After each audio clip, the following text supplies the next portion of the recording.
Bienvenue sur Maine Public News Connect. Des reportages inédits de la radio publique de Maine sont diffusés chaque semaine en espagnol, en français, en portugais, en somalien et en anglais. Bienvenue à vous sur Maine Public News Connect. Heureuse année 2024 à vous tous. Nous sommes aujourd'hui le vendredi 5 janvier 2024.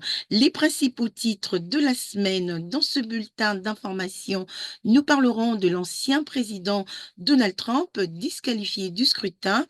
Nous parlerons du nouveau bureau de l'immigration, des logements des transitions et enfin de la nouvelle variante de Covid. Et voici en détail l'actualité de la semaine. Le secrétaire d'État de Maine, Shanna Billows, a disqualifié l'ancien président Donald Trump du scrutin de primaire présidentielle de Maine en invoquant son rôle dans le meurtre survenu au Capitole le 6 janvier 2021. Le Maine et le Colorado sont les deux États qui ont exclu M. Trump du scrutin de primaire en invoquant un article du 14e amendement qui interdit aux candidats de briguer un mandat s'ils ont participé à une insurrection ou y ont contribué. Un recours contre la décision du Colorado devrait être examiné par la Cour suprême des États-Unis. Les républicains de Maine et du pays ont critiqué la décision de Madame Billows. Alors qu'il brigue l'investiture républicaine pour l'élection présidentielle, Donald Trump est confronté à des multiples affaires pénales liées à l'ingérence dans les élections, à la manipulation présumée de documents classifiés et à bien d'autres faits encore. En 2024, l'une des principales priorités de défenseurs de l'immigration dans le Maine est la création au niveau de l'État d'un bureau de nouveaux Américains destiné à aider les immigrés à entrer sur le marché du travail. Plus d'une douzaine d'autres États disposent de bureaux similaires et l'année dernière, la gouverneure de Maine, Janet Mills, a demandé à son administration de les rejoindre, citant l'objectif de l'État d'attirer 75 000 nouveaux travailleurs d'ici à 2029. L'organisation Maine Immigrant Rights Coalition a déclaré qu'elle souhaitait que le nouveau bureau recueille de données fiables sur la communauté d'immigrants, notamment des informations démographiques, un inventaire de compétences professionnelles et un mécanisme permettant de suivre le progrès des familles et des individus tout au long de la procédure légale de demande d'asile. Signalant que le bureau du gouverneur chargé de l'innovation politique et de l'avenir doit soumettre un plan pour le nouveau bureau d'ici le 19 janvier. À Portland, 15 immigrantes sans abri et leurs enfants ont trouvé un abri et un soutien grâce à un nouveau programme de logement de transition. Situé dans un ancien couvent, ce programme a été lancé l'été dernier lorsque les hôpitaux locaux et les groupes de défense des immigrés ont constaté une augmentation alarmante du nombre des femmes immigrées enceintes et sans domicile fixe. Le programme permet aux nouvelles mères de vivre dans l'ancien couvent pendant environ un an, de suivre des cours d'anglais, de recevoir une éducation parentale et d'obtenir de l'aide pour s'orienter dans les systèmes de soins de santé.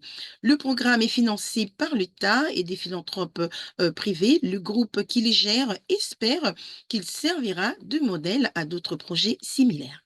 Les autorités sanitaires de l'État exhortent les habitants de Maine à se faire vacciner contre le Covid-19 alors qu'une nouvelle variante du virus se propage dans le nord-est du pays.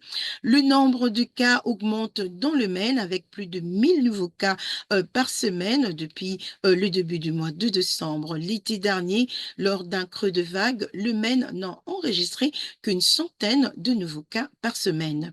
Le CDC de Maine a déclaré que la nouvelle variante semble être plus transmissible, mais que le dernier vaccin Covid-19 semble être efficace contre elle. C'est la fin de ce bulletin d'information pour Maine Public News Connect. Merci d'avoir été avec nous. Je vous retrouve au prochain numéro. Encore une fois, une bonne et heureuse année 2024. Passez une excellente fin de semaine.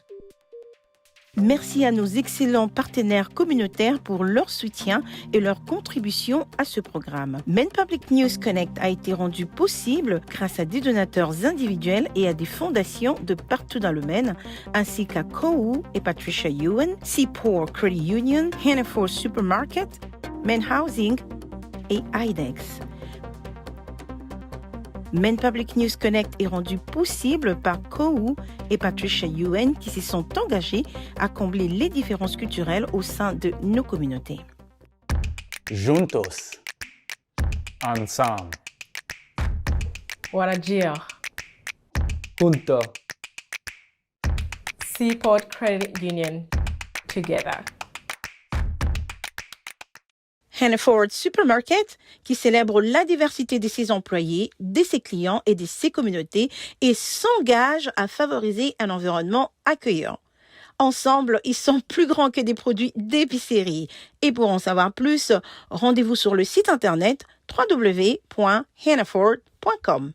Si vous avez des difficultés financières à cause de Covid-19, Maine Homeowner Assistance Fund peut vous apporter le soutien dont vous avez besoin. Il s'agit d'une aide fédérale gratuite pour les coûts passés ou présents liés à l'habitation.